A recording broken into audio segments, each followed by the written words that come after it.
신명기는 하나님이 이제 모세를 통해 요단강 도하를 앞두고 있는 출애굽 2세대에게 주어진 하나님의 말씀입니다.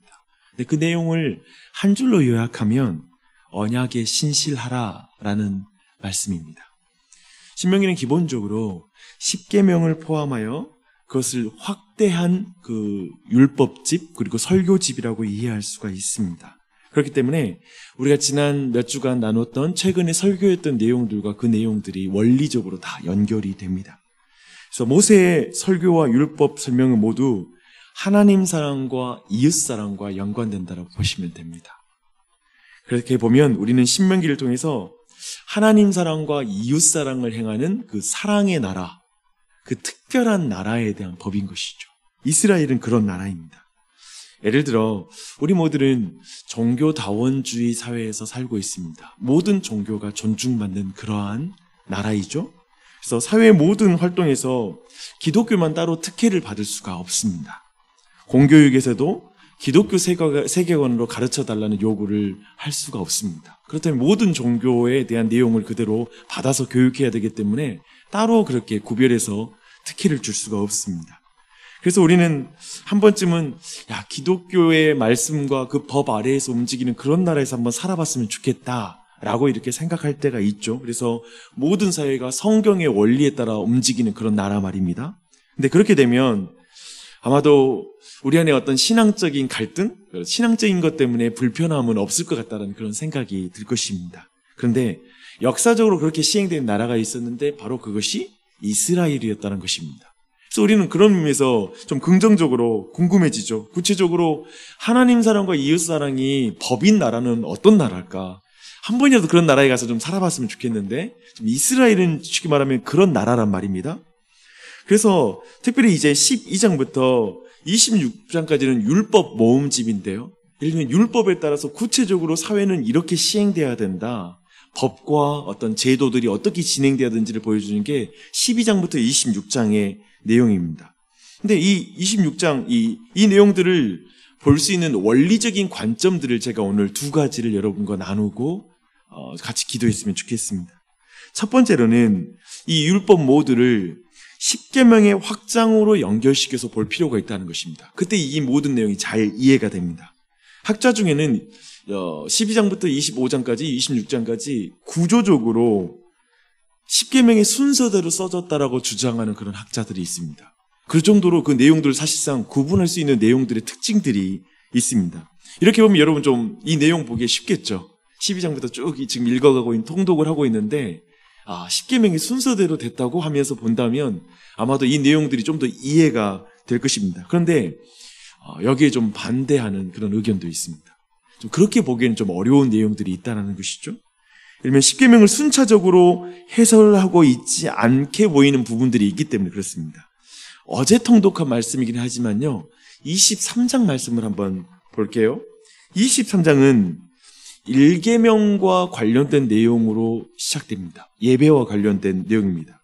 우상 숭배자는 예배에 자격이 없다라고 하는 내용이 시작되고 있습니다. 근데 9절부터 내용은 뭐냐면 군사원정과 관련된 내용이에요. 예배 드리다가 군사원정으로 건너뛰니까 좀 이해가 안 되죠?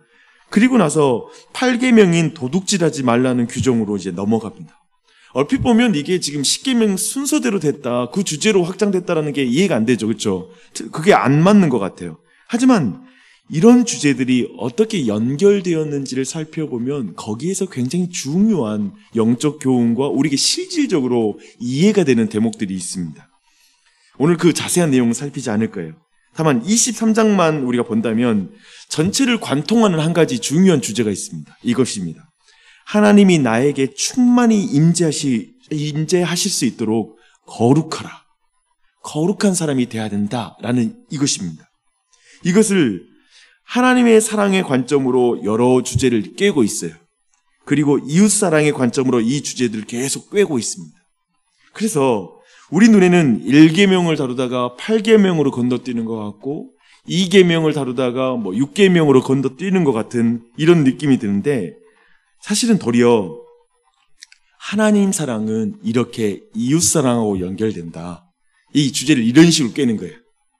하나님 사랑을 여기에서 건너뛰어서 이것은 또 이웃 사랑으로 이렇게 연결되는 거야 라는 식으로 보여주는 것이죠. 그래서 예배당에서 하나님이 임재할 수 있는 그 거룩한 사람이 된다라는 말은 곧 전쟁터에 나가면 그 거룩함으로 전쟁에서 승리할 수 있다. 이런 식으로 연결시키는 것입니다. 그래서 다시 말하면 하나님을 두려워하는 참된 예배자는 전쟁터에 가서 어떤 적을 만나도 두려워하지 않는다. 지금 이렇게 말씀을 연결시키는 거예요. 이해가 되시죠? 이렇게 연결되긴 참으로 우리 안에 좀 와닿지 않습니까? 자꾸 우리의 생각 주머니, 신앙에 대한 주머니는 이런 식입니다. 주일에 하나님 사랑은 주일날에 예배 열심히 드리고 또 큐티를 열심히 하는 거. 여기와 하나님의 사랑을 연결시켜요. 근데 신명기의 구조는 그렇지 않다는 거예요. 신명기는 그런 식으로 설명하지 않습니다. 우리가 보기에 이것을 말했다가 저것을 말하는 것 같아서 정신없어 보이지만 하나님은 이것이 그것이고 그것이 이것이요. 이런 식으로 말한다는 거예요. 일계명을 잘 지킨다는 건 곧 전쟁터에 가서 적을 두려워하지 않고 하나님만 의지해서 잘 싸우는 거야. 이해되죠? 그리고 하나님을 공경하고 경외한단 말은 내 부모를 경외하는 거야.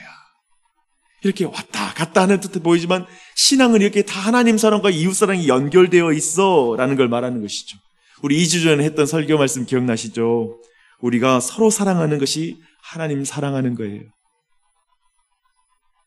이런 연결성을 보면 신명기가 주는 율법의 이 모든 모음이 이해가 됩니다. 그리고 와닿습니다. 이렇게 십계명의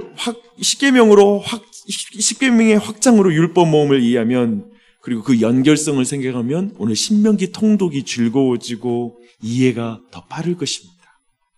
이제 두 번째, 이제 신명기를 읽는 이 율법 모음을 읽는 두 번째 요령이 있습니다. 두 번째 요령은 현대의 법과 비교하지 말고 그 당시에 이 법이 주어졌던 당시에 이스라엘 주변에 있었던 모든 민족의 법과 연결시켜서 이 말씀을 이해하는 것입니다. 이것은 매우 중요합니다. 우리는 오늘 말씀, 율법 내용 이제 쭉 내용 살피면 좀 이해가 안 되는 부분들이 있습니다. 그중 하나가 오늘 본문이거든요. 24장 1절로 내용. 오늘날의 기준으로 보면 굉장히 남성 우월적인 법입니다. 남편이 이혼 증서를 써주면 이혼할 수 있는 것을 열어주는 것처럼 보이기 때문에 이거 너무 남자 편의적이고 남성 중심의 법으로 이해가 됩니다. 3절 4절의 경우에는 재혼했는데 남편이 죽었어요. 근데 이제 전 남편한테 돌아가고 싶어요. 근데 그것을 못하게 하는 규정처럼 보입니다. 잔인해 보이기까지 하는 것이죠. 근데 이것을 오늘날의 기준으로만 보면 안 됩니다. 왜냐하면 이 당시 고대 근동에서 문화를 좀 이혼에 대해서 그 당시에 이혼에 대한 개념에 대해서 이해할 필요가 있습니다. 이 당시 남성 중심의 이혼 문화가 만연했던 시절이었습니다. 그 당시에는 너무나 그냥 남자가 버리고 싶으면 그냥 버리는 것입니다. 여자는 남자의 소유물이었기 때문에 쉽게 이혼 증서 이런 절차도 없습니다. 어떤 정당한 근거를 대야 될 이유가 없어요. 사실 다른 이혼의 법을 보면 아내가 부정한 짓을 저질렀다라는 증거를 대야 되거나 여러 내용들이 있습니다. 그런 의미에서 그럴 필요가 없는 거예요. 그냥 버리고 싶으면 버리고 밖에 있는 나라에서는 그렇게 쉽게 이혼을 했습니다. 너무나 쉽게 남성들에 의해서 여성들이 모함을 당하고 죽임을 당하기도 하고 쉽게 버림을 당했습니다. 이혼과 관련된 말씀의 핵심은 이혼을 쉽게 하지 못하게 만드는 것입니다.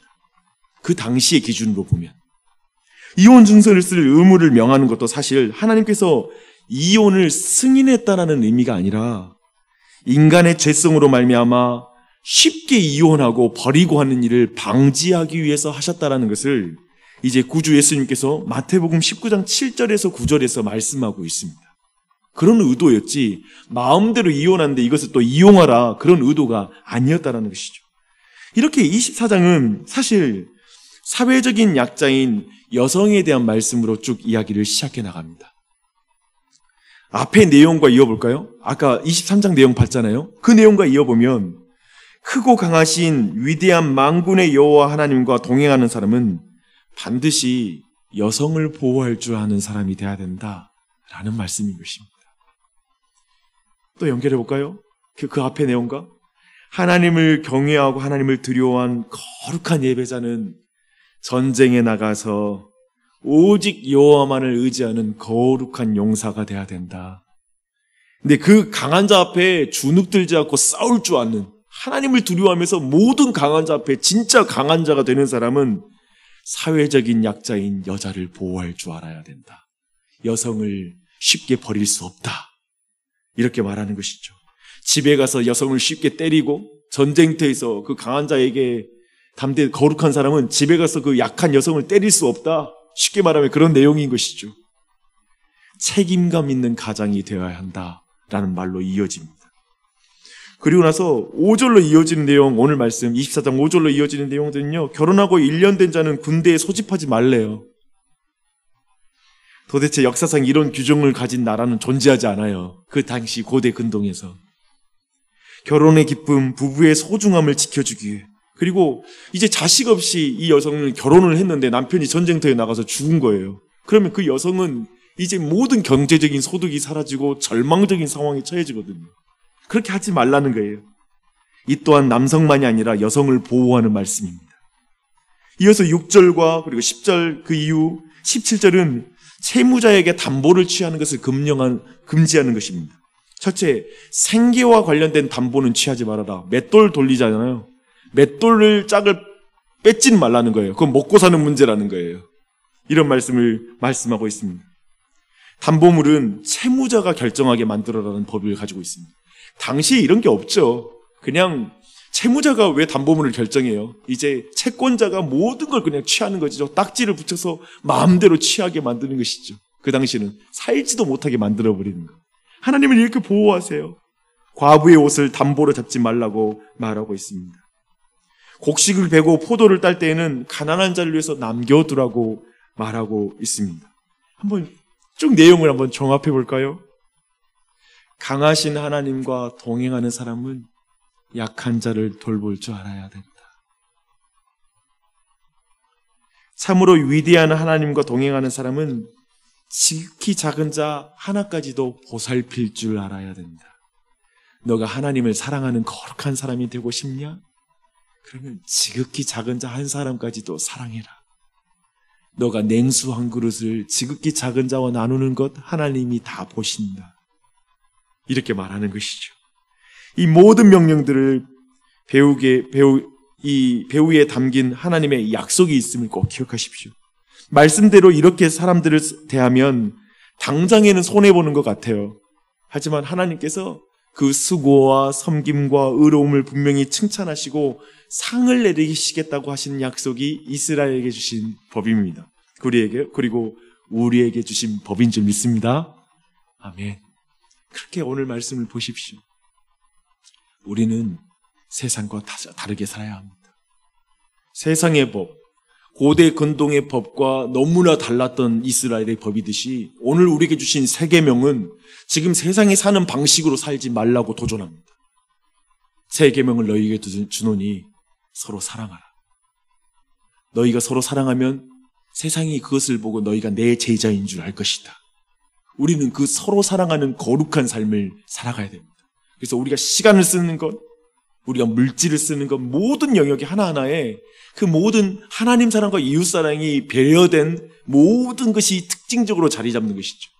주일에만 하나님 사랑하고 있는 게 아니라 일상에 어떻게 구체적으로 스며들어 있는지, 이 모든 것이 이 십계명 안에, 신명기의 법 안에 그런 원리들이 다 들어 있습니다. 그래서 우리가 말씀을 볼 때 그것들을 보고 우리 또한 그것을 실천해 살아가는 게 하나님이 기뻐하시는 삶이 좀 있습니다. 여러분, 그렇게 나아가게 해요. 우리를 하나님이 얼마나 사랑한지 아니까. 주님이 주일만 우리를 사랑한 게 아니라 오늘도 사랑하니까. 나는 주일만 이웃을 사랑하는 게 아니라 오늘도 이웃을 사랑하는 거. 하나님이 나를 어떻게 사랑하는지 아는 만큼 그만큼 사랑할 줄 아는 사람이 되는 거. 그게 율법의 중요한 원리인 줄 믿습니다. 오늘도 기도할 때 하나님 사랑한다고 고백하고 이웃을 사랑하게 해달라고 기도하고, 오늘 우리의 기도 가운데 마을을 위한 기도, 그리고 교회를 위한 기도, 그리고 하나님을 사랑하는 기도 마음껏 드리며 그 은혜를 누리는 이 아침이 되시길 바랍니다. 기도하겠습니다.